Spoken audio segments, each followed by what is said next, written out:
Let's prepare our hearts now to read the Word of God. Mari kita menyiapkan hati kita untuk membaca firman Tuhan. I invite you to open your Bibles if you have one. Saya mengundang saudara untuk membuka Alkitab jika saudara mempunyainya. Let us turn our Bibles to Daniel chapter 2. Mari kita membuka Alkitab kepada Daniel pasal kedua.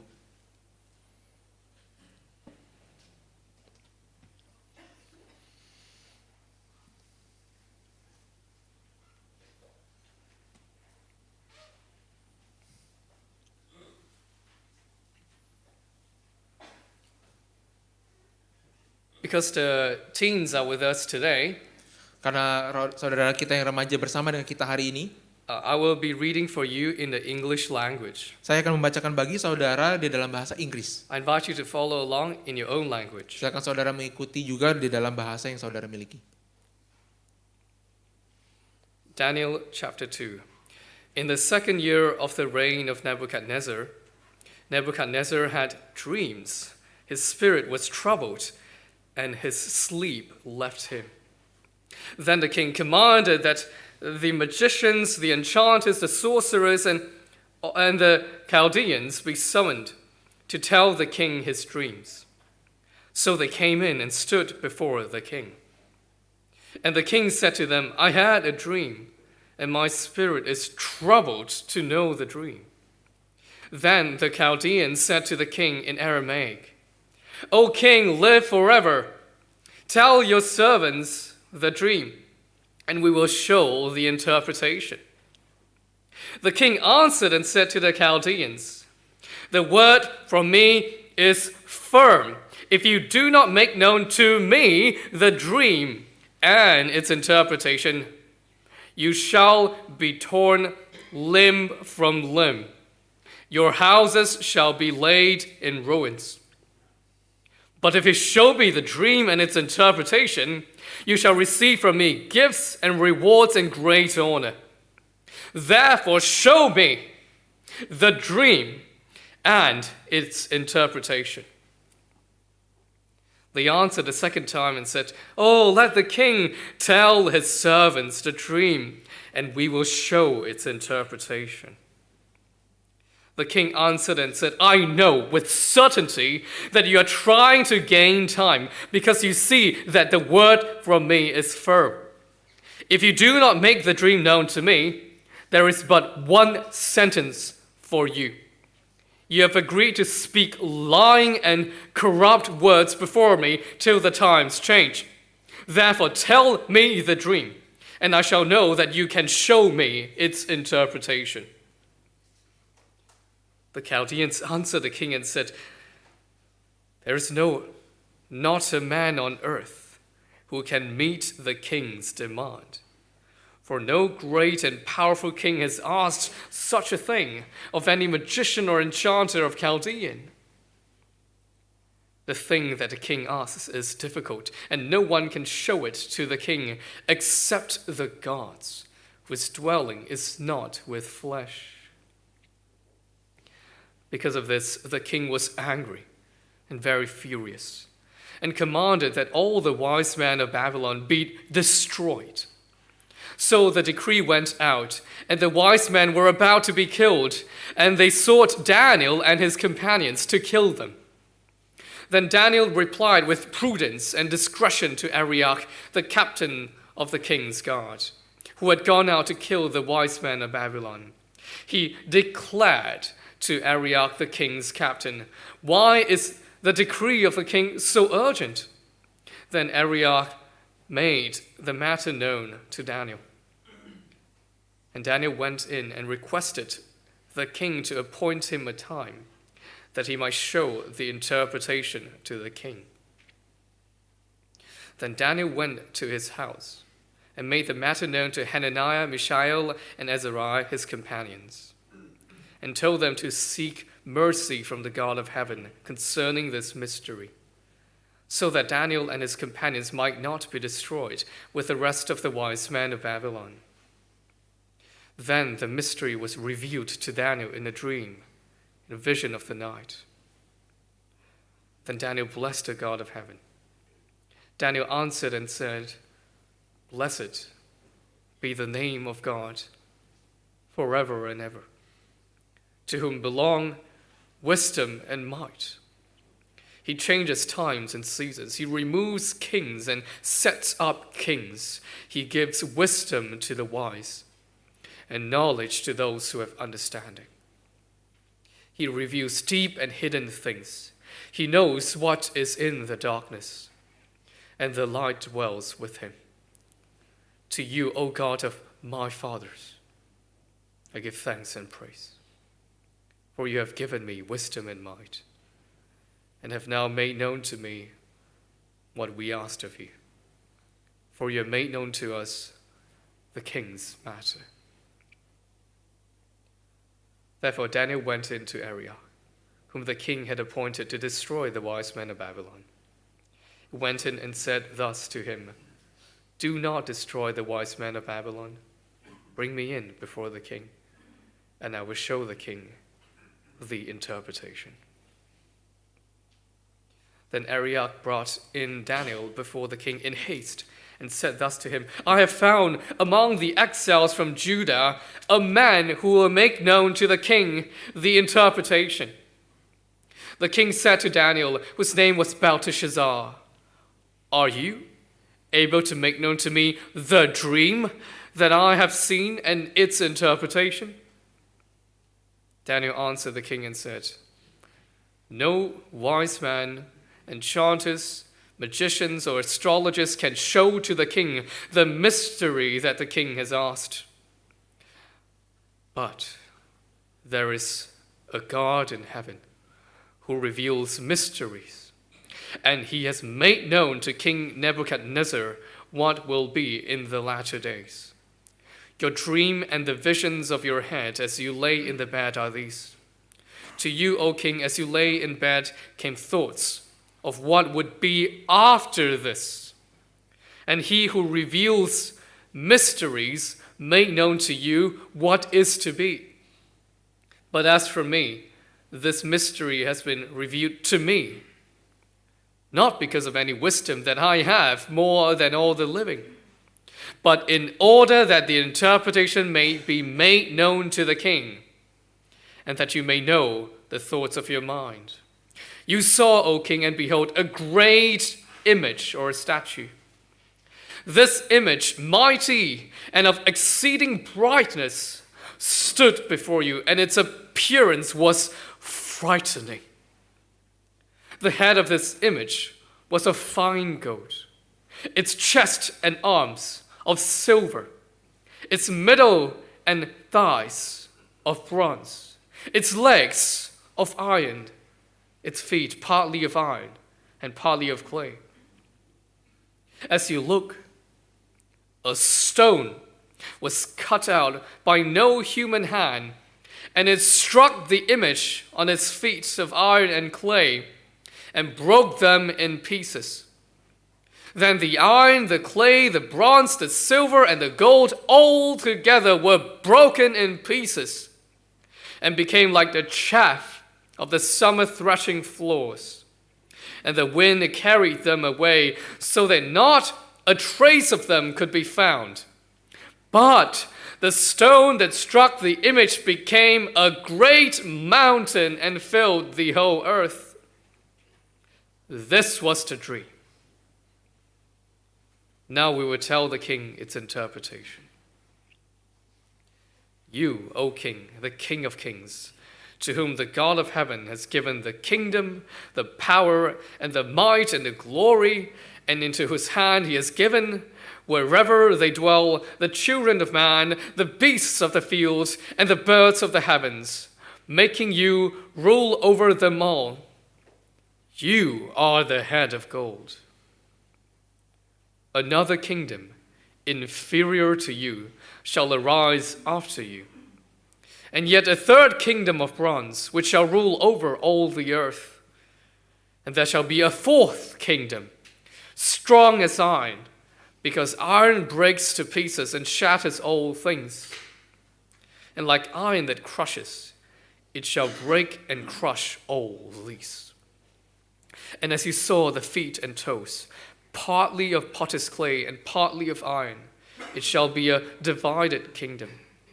but some of the firmness of iron shall be in it, just as you saw iron mixed with the soft clay. And as the toes of the feet were partly iron and partly clay, so the kingdom shall be partly strong and partly brittle. As you saw the iron mixed with soft clay, so they will mix with one another in marriage, but they will not hold together, just as iron does not mix with clay. And in the days of those kings, the God of heaven will set up a kingdom that shall never be destroyed, nor shall the kingdom be left to another people. It shall break in pieces all these kingdoms and bring them to an end, and it shall stand forever. Just as you saw that a stone was cut from a mountain by no human hand, and that it broke in pieces the iron, the bronze, the clay, the silver, and the gold, a great God has made known to the king what shall be after this. The dream is certain, and its interpretation sure. Then King Nebuchadnezzar fell upon his face and paid homage to Daniel, and commanded that an offering and incense be offered up to him.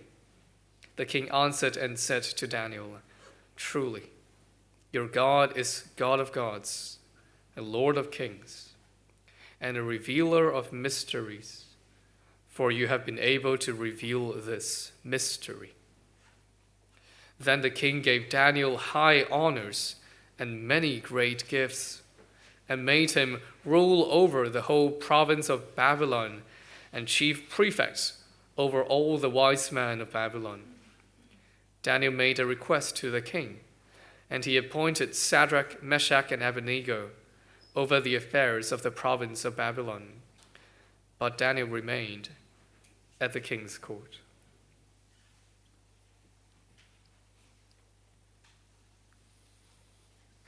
Let us pray once again. Mari kita berdoa sekali lagi.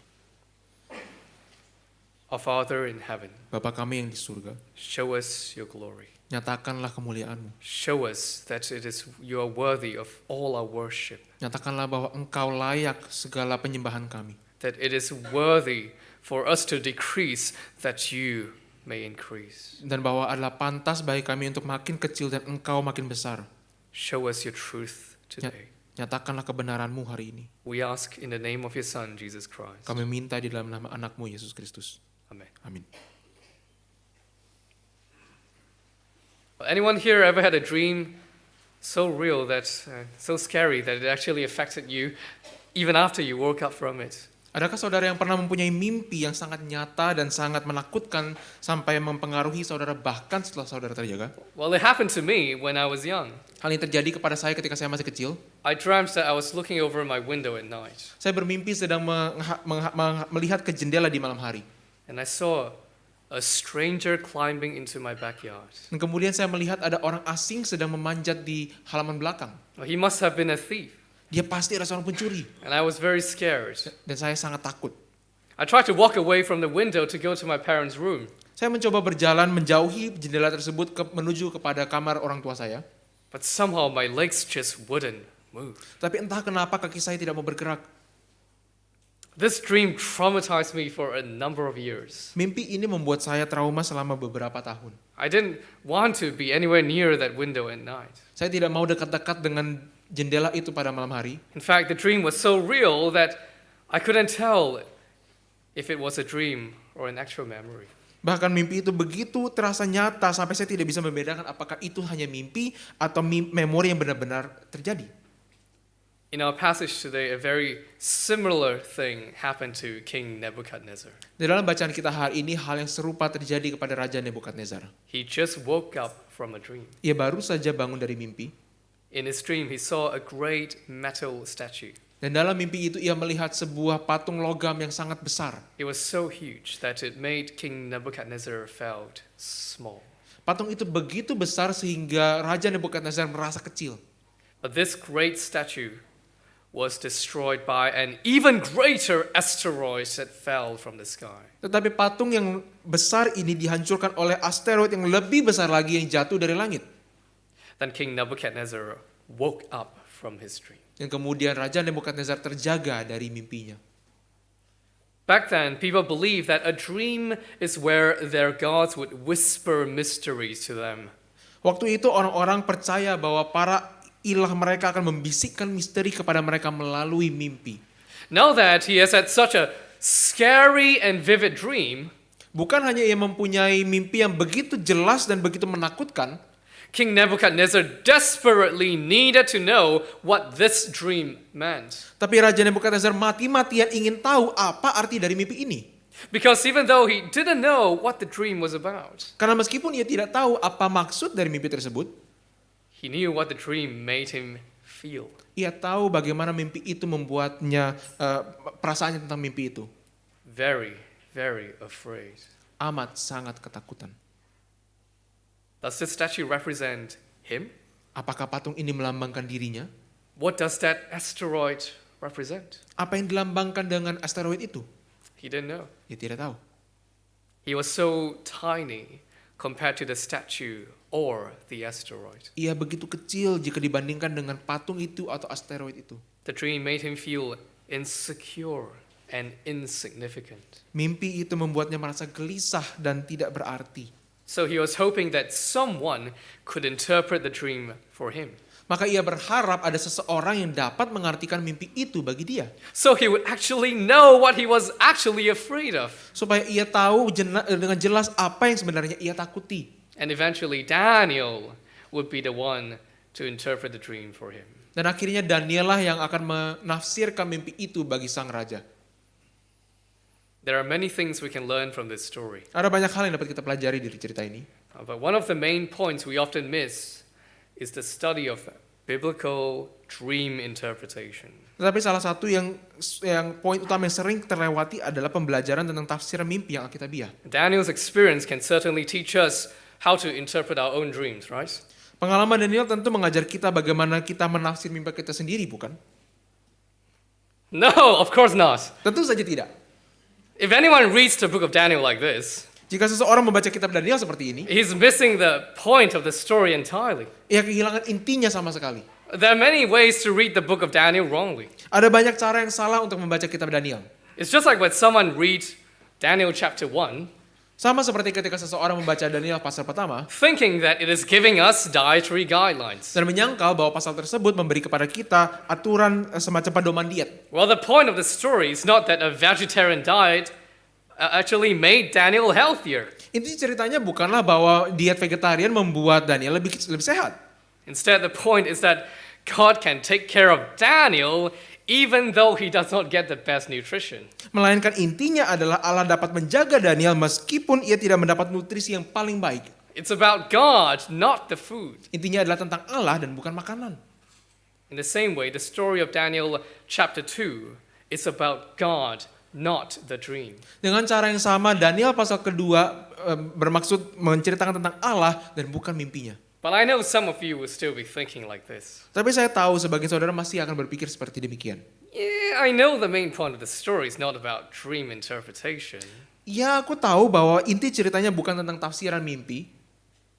But does it work though? Tetapi apakah ini benar? Do our dreams actually contain some mysteries to be uncovered? Apakah mimpi-mimpi kita mengandung misteri yang patut diungkap? Well, Joseph also interpreted Pharaoh's dreams. Yusuf juga menafsir mimpi Firaun, bukan? There seems to be some sort of pattern we can identify, right? Sepertinya ada semacam pola yang dapat kita temukan di sini. As interesting as this topic can be, Betapapun menariknya topik ini, the Bible tells us that dream interpretations cannot be done and should not be done. Alkitab mengajar kepada kita bahwa menafsir mimpi tidak dapat dilakukan dan tidak seharusnya dilakukan. This is written in the book of Deuteronomy. Hal ini ditulis di dalam kitab Ulangan. Deuteronomy chapter 29 verse 29 says, Ulangan 29 ayat 29 mengatakan, "The secret things belong to the Lord our God, but the things that are revealed belong to us and to our children forever, that we may do all the words of this law." hal-hal yang tersembunyi ialah bagi Tuhan Allah kita. Tetapi hal-hal yang dinyatakan ialah bagi kita dan bagi anak-anak kita sampai selama-lamanya, supaya kita melakukan segala perkataan hukum Taurat ini. If God doesn't tell us something, Jika Allah tidak memberitahu kita sesuatu, It means that he has chosen to keep that knowledge to himself. Itu artinya ia telah memilih untuk menjaga pengetahuan itu bagi dirinya sendiri. For what he has told us, it belongs to us forever. Karena apa yang telah ia berikan, nyatakan kepada kita itu menjadi milik kita selamanya. What he has revealed to us is enough. Apa yang telah ia wahyukan kepada kita itu cukup.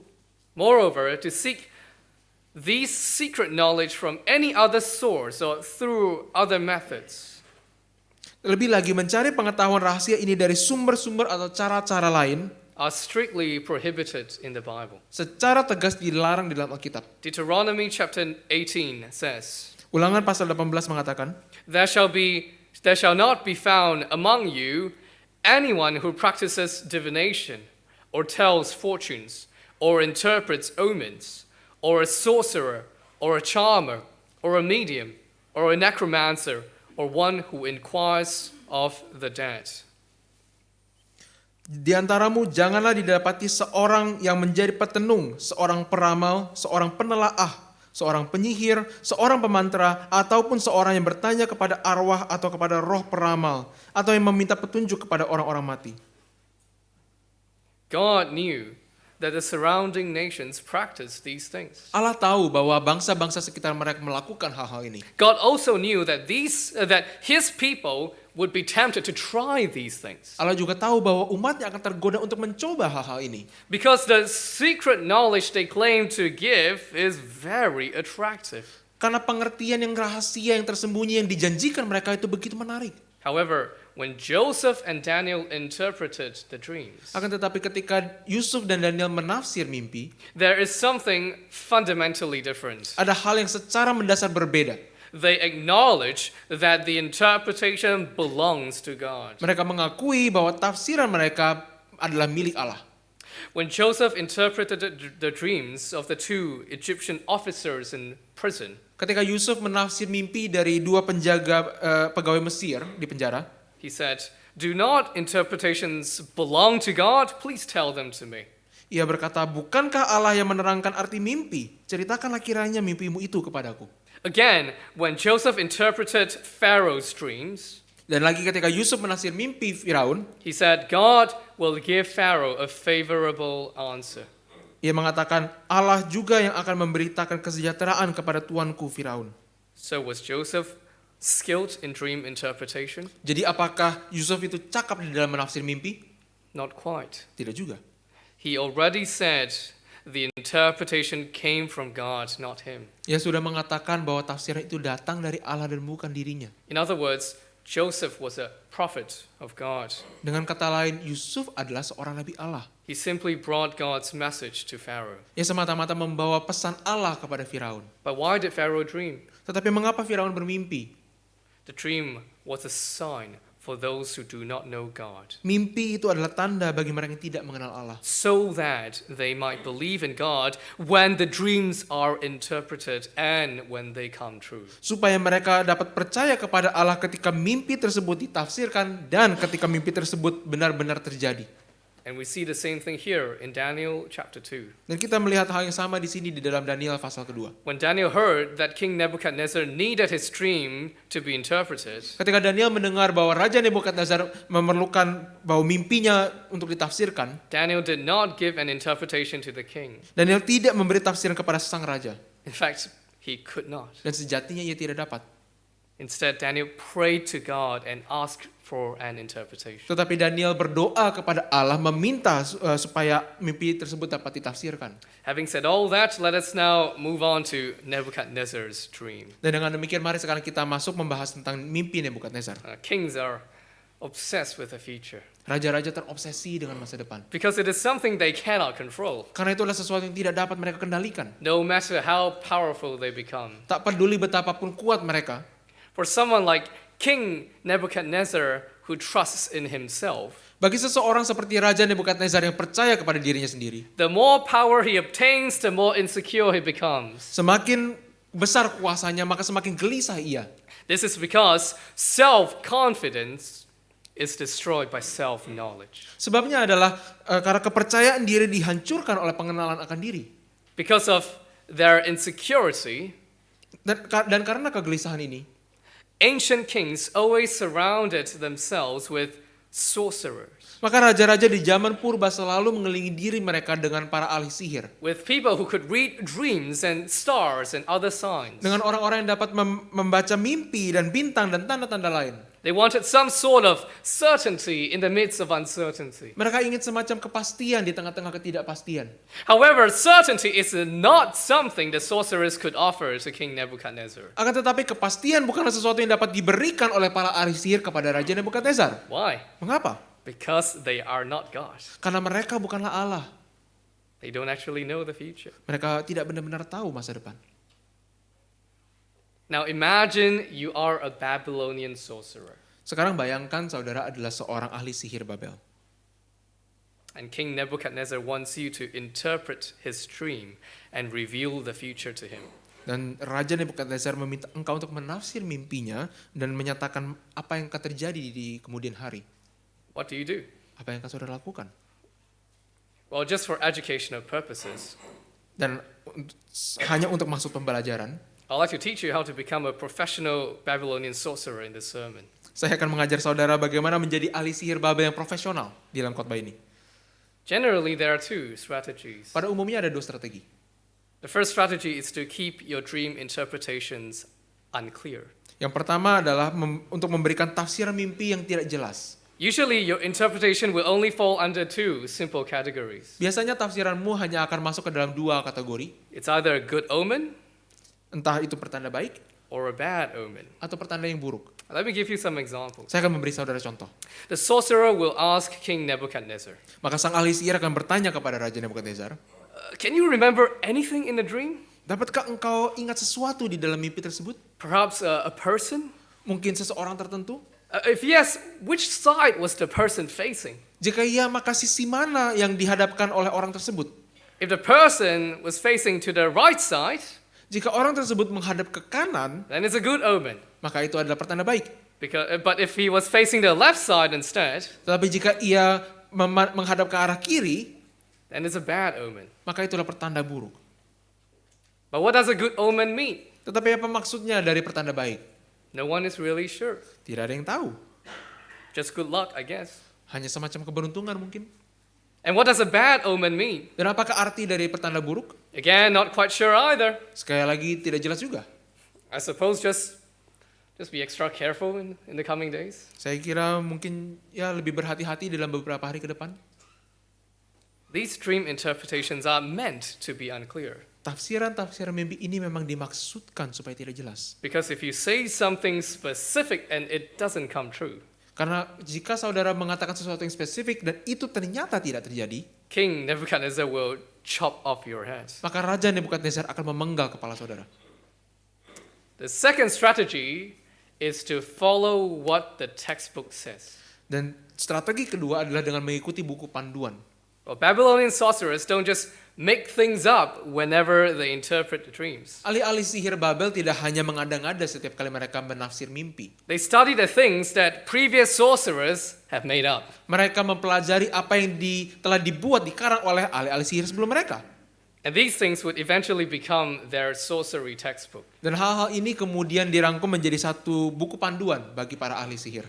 If the textbook says that the right side is a good omen, Jika buku panduan tersebut mengatakan sisi kanan artinya pertanda baik, and the left side is a bad omen, dan sisi kiri artinya pertanda buruk, you stick to it. maka saudara ikuti saja.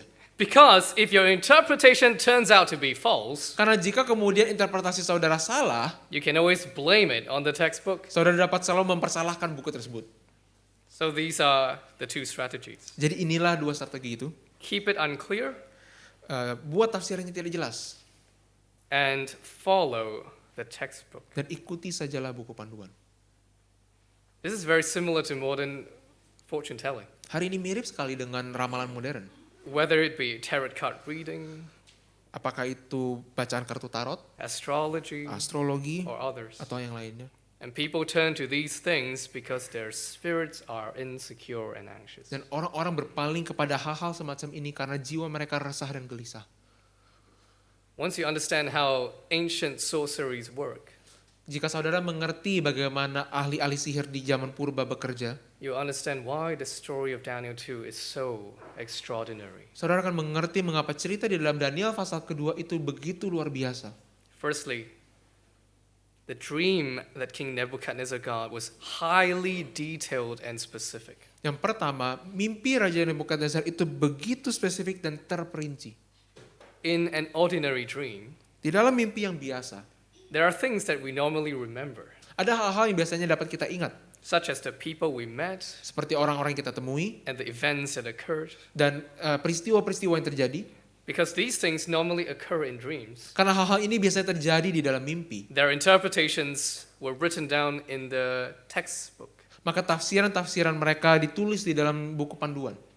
And surely the Babylonian university professors also taught Daniel and his friends how to interpret dreams before they actually served King Nebuchadnezzar. Dan tentu saja dosen-dosen Universitas Babel akan mengajar Daniel dan teman-temannya bagaimana menafsirkan mimpi sebelum mereka melayani Raja Nebukadnezar. But the dream that King Nebuchadnezzar had was unlike anything to ever show up in ordinary dreams. Tetapi mimpi Raja Nebukadnezar itu tidak seperti mimpi-mimpi yang lain yang pernah muncul di dalam mimpi orang biasanya. There was no common omen. Tidak ada tanda-tanda yang umum. Even if the sorcerers knew about the dream, Meskipun para ahli sihir dapat tahu mimpi tersebut, I bet they still could not interpret it. saya yakin mereka pasti tetap tidak bisa mengartikan mimpi tersebut. Secondly, the story is extraordinary because King Nebuchadnezzar did not tell them the content of the dream. Dan yang kedua, cerita ini begitu luar biasa karena Raja Nebukadnezar juga tidak memberitahukan apa isi mimpinya. This was not the proper procedure for dream interpretation. Ini bukanlah prosedur yang biasa untuk menafsir mimpi. It's like taking an exam without knowing what the questions are. Ini seperti mengambil ujian tanpa tahu pertanyaannya. Why didn't King Nebuchadnezzar tell them the dream? Mengapakah Raja Nebukadnezar tidak memberitahu mereka mimpinya? The main reason is written in verse 3. Alasan utamanya tertulis di dalam ayat 3. And the king said to them, I had a dream, and my spirit is troubled to know the dream. Aku bermimpi dan hatiku gelisah karena ingin mengetahui mimpi itu. Because he was troubled, Dan karena ia gelisah, he desperately needed to know the meaning of his dream. ia mati-matian ingin tahu apa arti dari mimpinya. If the sorcerers could not tell him the dream, Jika para ahli sihir tidak dapat memberitahu arti mimpinya, then he would have zero confidence in their interpretation. maka ia sama sekali tidak dapat yakin dengan interpretasi mereka. I suppose there's another reason why King Nebuchadnezzar did not tell them about the dream. Saya kira ada alasan lain mengapa Raja Nebukadnezar tidak memberitahu mereka mimpinya. Perhaps he had been suspecting that his sorcerers had been pretending to know secrets and mysteries. Mungkin ia telah curiga bahwa para ahli sihirnya hanya berpura-pura mengetahui rahasia dan misteri. That's why he said to the sorcerers in verse 9, Itulah sebabnya ia mengatakan di dalam ayat 9 kepada para ahli sihirnya, you speak lying and corrupt words before me. kamu telah bermufakat untuk mengatakan kepadaku hal-hal yang bohong dan busuk. And at last the sorcerers confessed, Dan akhirnya para penyihirnya pun mengaku, we couldn't do it. kami tidak bisa melakukannya. In fact, nobody could do it. Sesungguhnya tidak ada seorang pun yang dapat melakukannya. Maybe King Nebuchadnezzar knew it all this time, Mungkin Raja Nebukadnezar sudah tahu selama ini. but he kept the sorcerers maybe for suggestions or reassurance, Tapi mungkin ia membiarkan para penyihirnya ada untuk saran dan untuk meyakinkannya. just to provide temporary relief to his anxious soul. Hanya sekedar untuk memberi kelegaan yang sementara bagi jiwanya yang resah. And sadly, this is also how some people treat the Christian religion. Dan sedihnya demikian pula sebagian orang memperlakukan agama Kristen. If someone asks one of them, why are you a Christian? Jika ada seseorang bertanya kepada mereka, mengapa engkau menjadi orang Kristen? You might answer, because Christianity gives me a place where I can express my spirituality. Mereka mungkin akan menjawab karena kekristenan memberi saya ruang untuk mengekspresikan kerohanian saya. It gives me direction and comfort. Ia memberikan ke saya arah dan juga damai sejahtera. Christianity may not be for everyone, Kekristenan mungkin bukan untuk semua orang, but it certainly works for me. tetapi tentu ia tepat bagi saya. This kind of self-centered, consumerist approach to religion Pendekatan yang berpusat kepada diri sendiri dan konsumeris kepada agama seperti ini was the religion of King Nebuchadnezzar. sesungguhnya adalah agama dari Raja Nebukadnezar.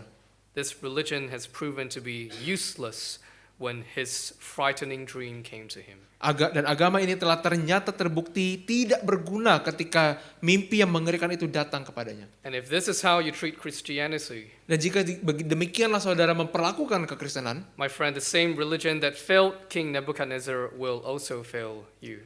sahabat, maka agama yang sama yang telah mengecewakan Raja Nebukadnezar juga akan mengecewakan saudara.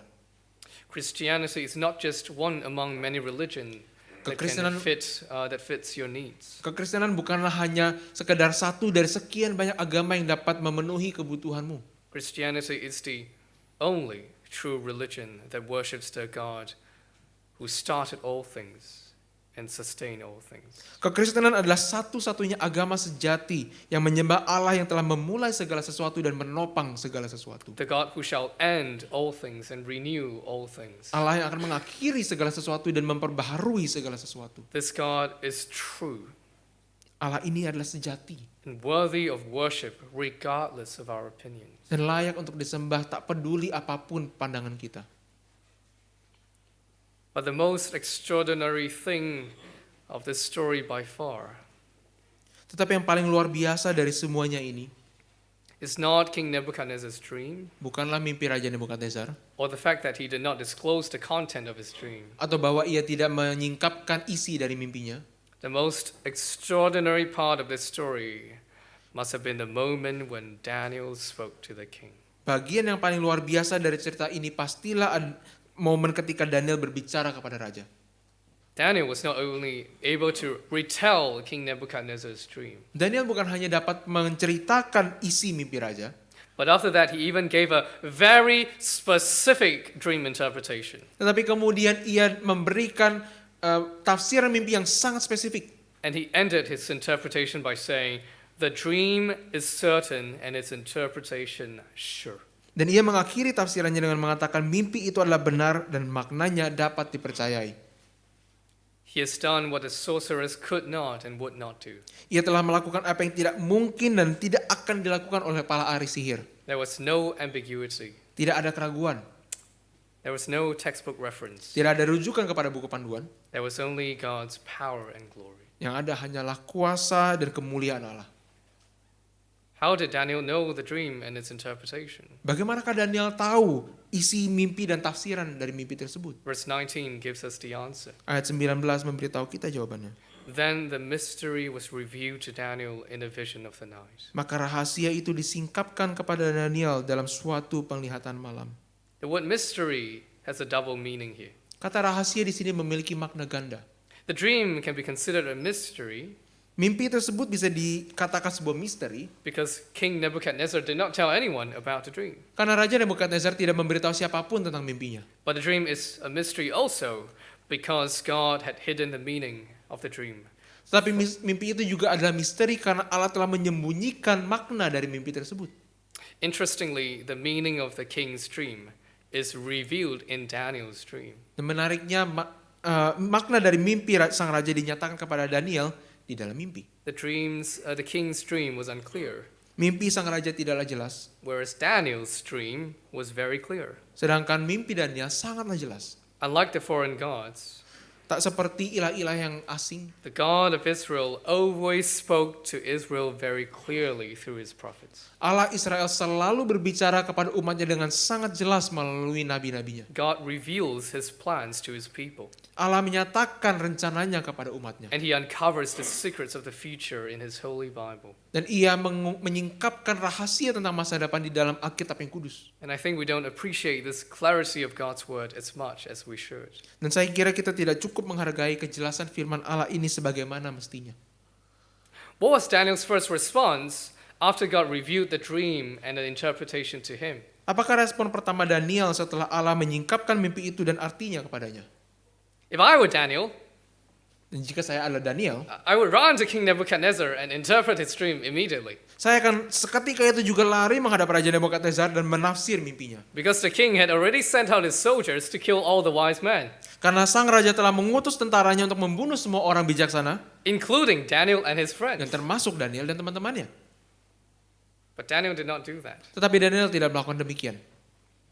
Instead, what was his first response after receiving a revelation from God? Tapi apakah yang menjadi respon pertamanya ketika ia menerima wahyu dari Allah? Now let's see if we can find it in the passage. Mari saudara coba cari apakah saudara dapat menemukannya di dalam bacaan kita. Right after God revealed the mystery to Daniel in verse 19, Tepat setelah Allah mewahyukan misteri ini kepada Daniel di ayat 19, what was his first response? apakah respon pertamanya?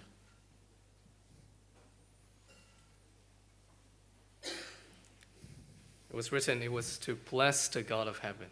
Dikatakan bahwa ia memuji Allah semesta langit. His first response was praise and worship, Respon pertamanya adalah memuji dan menyembah Allah. because he has a firm understanding of his own identity and purpose in Babylon. Karena ia mempunyai pengertian yang teguh tentang identitas dirinya dan maksud tujuan dirinya berada di Babel. In fact, in this whole world. Dan sesungguhnya di seluruh dunia ini. It was not simply to preserve his life and to survive for another day. Bukan semata-mata untuk menjaga nyawanya dan untuk bertahan hidup satu hari lagi. He understood that the mystery was revealed to him because God had a plan. Ia sadar bahwa misteri tersebut dinyatakan kepadanya karena Allah mempunyai rencana. And this plan was much bigger than just to save Daniel's life. Dan rencana ini jauh lebih besar dari hanya sekedar untuk menjaga nyawa Daniel. God's plan is to give glory to himself Rencana Allah adalah untuk membawa kemuliaan bagi dirinya sendiri by saving Daniel and humbling King Nebuchadnezzar. dengan menyelamatkan Daniel dan merendahkan Raja Nebukadnezar. And before Daniel accomplishes this purpose, Dan sebelum Daniel mencapai maksud ini, he could not die. ia tidak dapat mati. So Daniel woke up from his sleep Jadi Daniel kemudian bangun dari tidurnya and realized that God had given him a revelation. dan menyadari bahwa Allah telah memberinya sebuah wahyu. And his first response was to kneel down and praise God. Dan respon pertamanya adalah untuk berlutut dan memuji Allah. And this is what he said in verse 20. Dan inilah yang dikatakan Daniel dalam ayat 20. Blessed be the name of God forever and ever, to whom belong wisdom and might. Terpujilah nama Allah dari selama-lamanya sampai selama-lamanya, sebab daripada dialah hikmat dan kekuatan. It is interesting that Daniel praises God for two reasons. Menarik bahwa Daniel memuji Allah untuk dua alasan. One is his wisdom and one is his might. Yang satu adalah untuk hikmatnya dan yang lain adalah untuk kekuatannya. When I was still a child, Ketika saya masih kanak-kanak, my dad would tell me that he could mind control the traffic lights. ayah saya akan mengatakan kepada saya bahwa ia dapat mengendalikan lampu lalu lintas dengan pikirannya. He could turn the lights from red to green. Ia dapat mengubah lampu itu dari merah menjadi hijau. Whenever he says 3, 2, 1, now, Setiap kali ia mengatakan 3, 2, 1 sekarang, I would be so amazed. saya akan begitu terkesima. I thought he had the might to change the traffic lights whenever he wanted. Saya mengira bahwa ia mempunyai kekuatan untuk mengubah lampu itu kapanpun yang ia mau. But some years later, I found out that Tetapi beberapa tahun kemudian saya mendapati my dad could not do it. bahwa ayah saya tidak dapat melakukannya. He could do it only because he was looking at the traffic light on the road that crosses our road. Ia dapat melakukannya hanya karena ia melihat lampu lalu lintas yang melintang di jalan di depannya. When that traffic light turns red, Ketika lampu itu menjadi merah, our traffic light will soon turn green. maka lampu di depan kita akan segera menjadi hijau. And so my father did not have the might to control traffic lights. Ternyata ayah saya tidak mempunyai kekuatan untuk mengendalikan lampu lalu lintas. He only had the wisdom to know when the light changes. Ia hanya mempunyai hikmat untuk mengetahui kapan lampu tersebut akan berubah warna.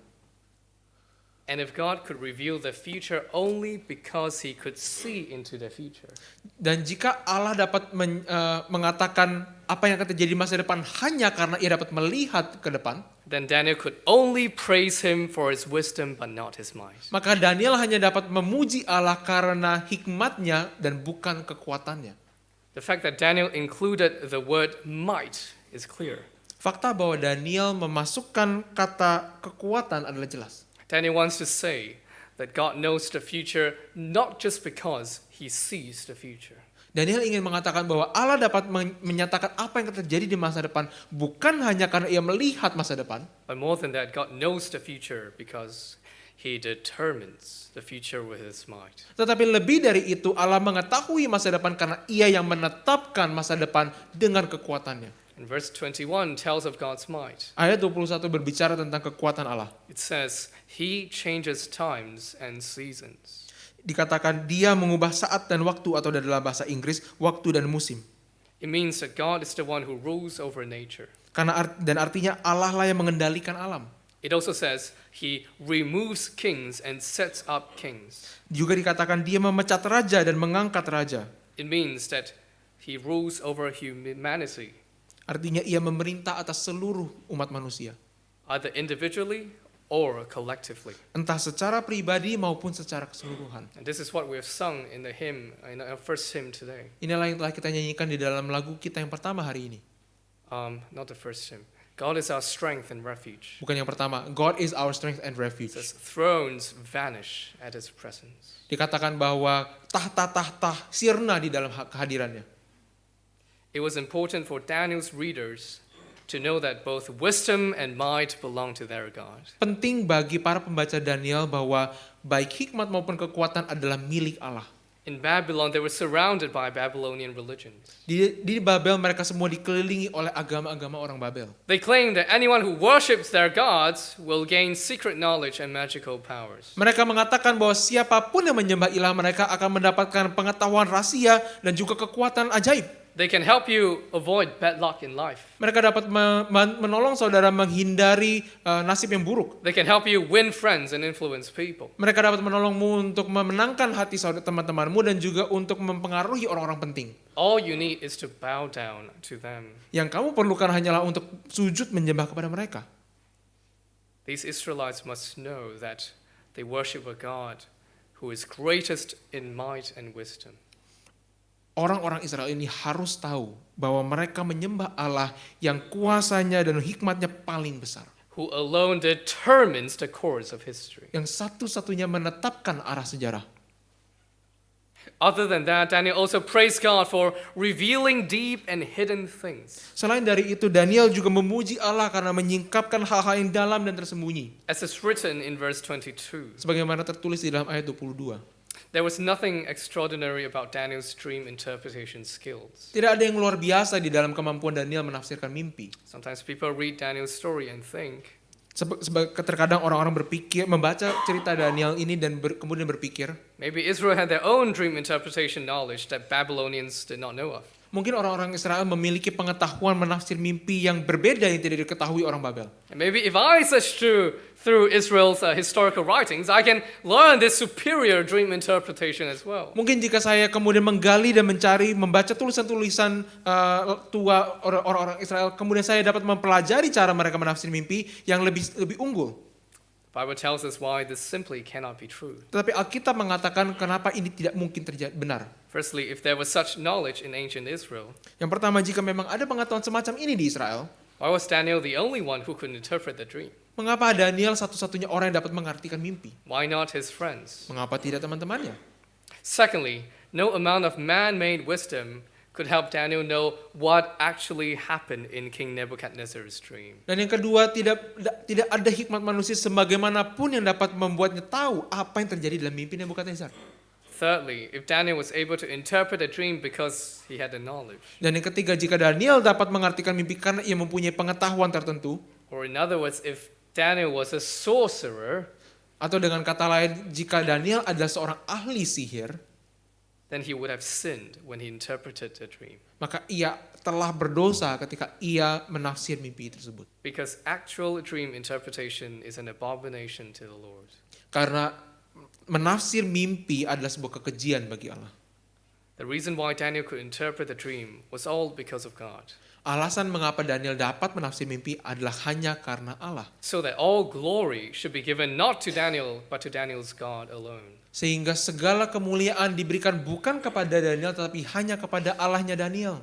Daniel then reviewed the dream and its meaning to King Nebuchadnezzar. Daniel kemudian menyatakan mimpi itu dan artinya kepada Raja Nebukadnezar. In this dream, he saw that there was a statue. Di dalam mimpinya ia melihat sebuah patung. Its head is made of gold. Kepalanya terbuat dari emas, Its torso made of silver. dadanya terbuat dari perak, Its thighs made of bronze. dan pinggangnya terbuat dari perunggu, And the rest of its legs of iron.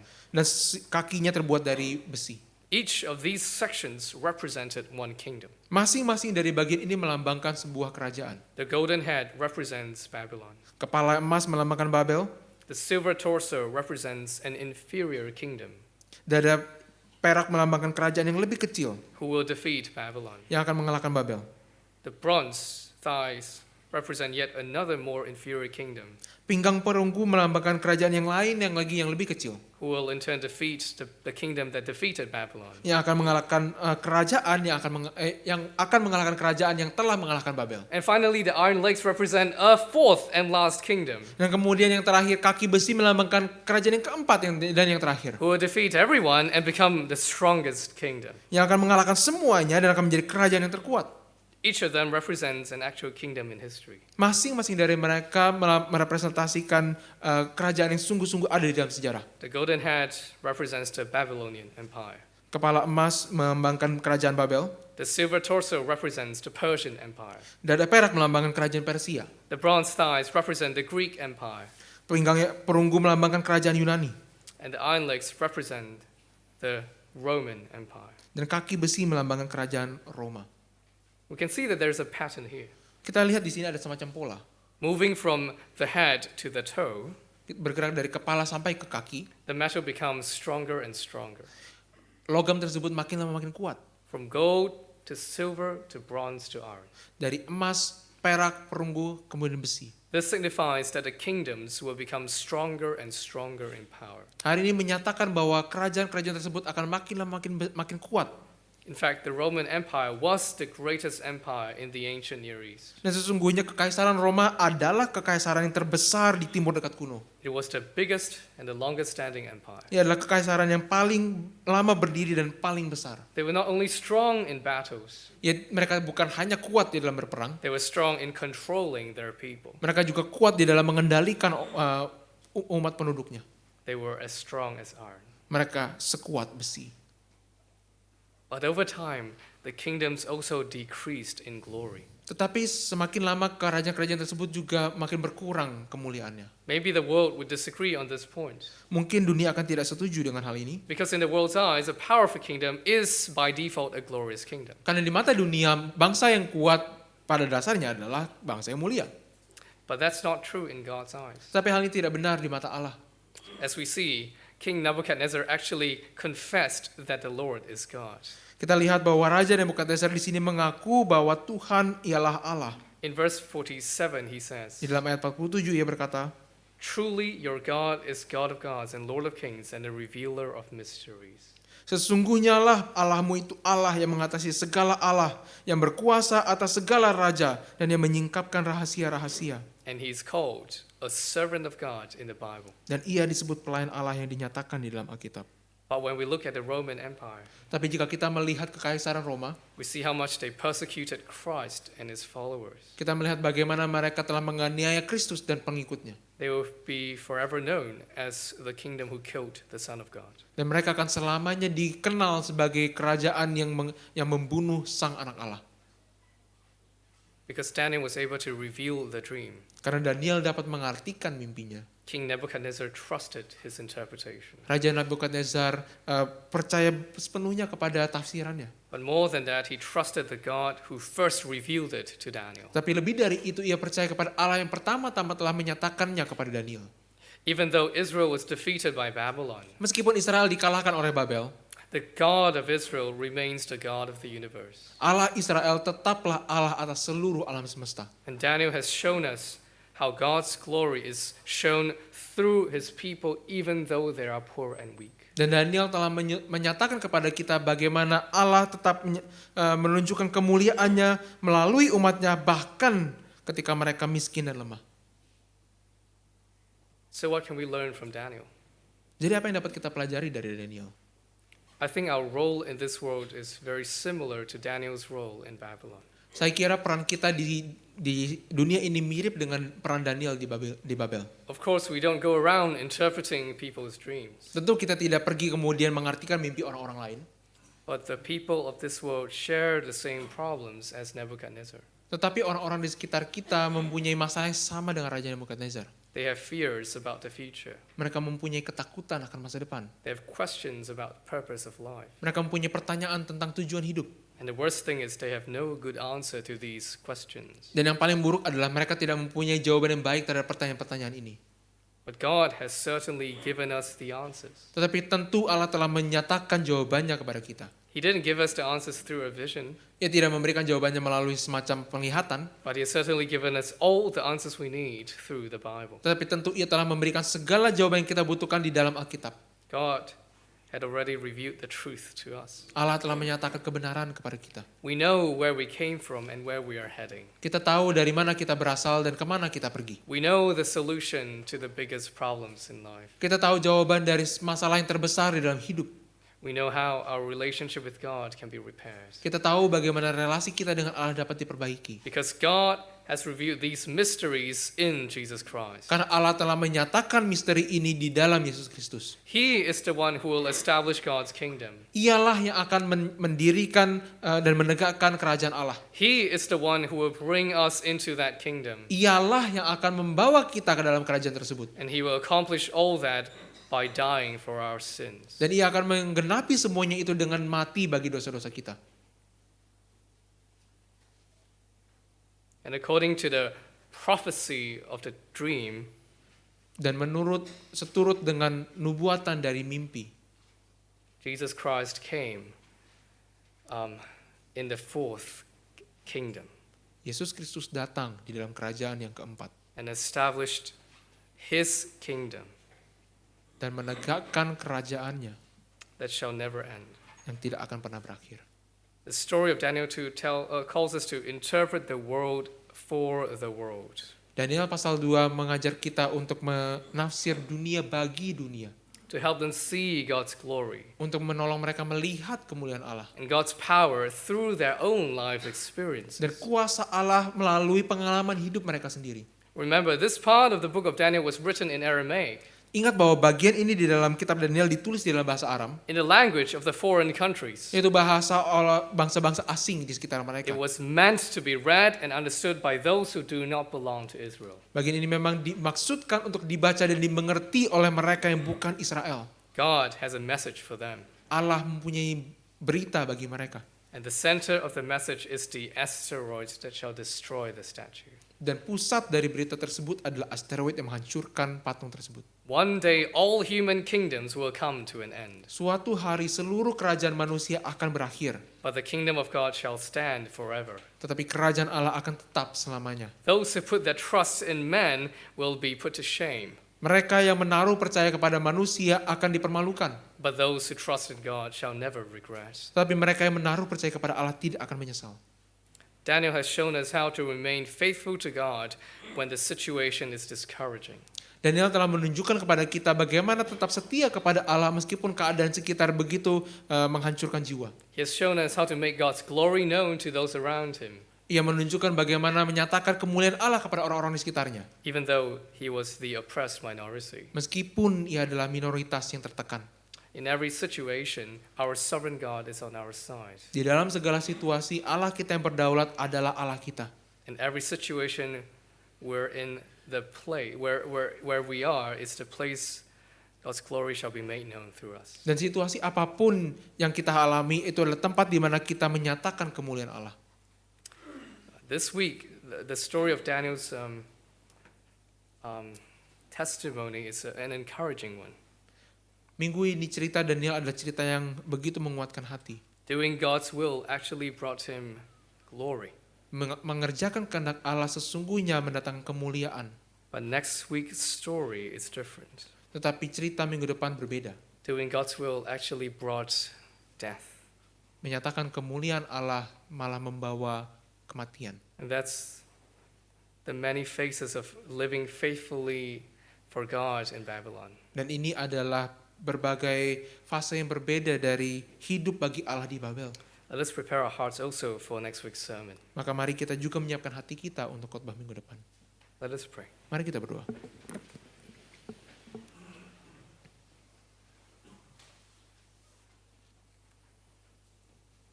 Our Father in heaven, Bapa kami yang di surga, we thank you for revealing mysteries to us. kami bersyukur karena Engkau menyatakan misteri kepada kami. We know what will happen in the future. Kami tahu apa yang akan terjadi di masa depan. We know that human kingdoms will become stronger and stronger, Kami tahu bahwa kerajaan manusia akan makin lama makin kuat, and they will become harsher and harsher. dan mereka akan makin lama makin bengis. We understand that one day they shall all crumble down, Kami mengerti juga bahwa suatu hari mereka semua akan hancur, and your Son shall return, dan anakmu akan kembali. and he shall rule this world forever. Dan ia akan memerintah atas dunia ini selamanya. And we know that before that day comes, Dan kami tahu bahwa sebelum hari itu tiba, there will be difficulties for us. akan ada kesulitan bagi kami. Yet we gladly toil and suffer. Tetapi kami dengan penuh kerelaan akan berjuang dan menderita. Only let us walk with you. Hanya izinkanlah kami untuk berjalan bersamamu. We ask humbly in the name of your Son, Jesus Christ. Dengan rendah hati kami meminta semua ini di dalam nama anakmu, Yesus Kristus. Amen. Amin.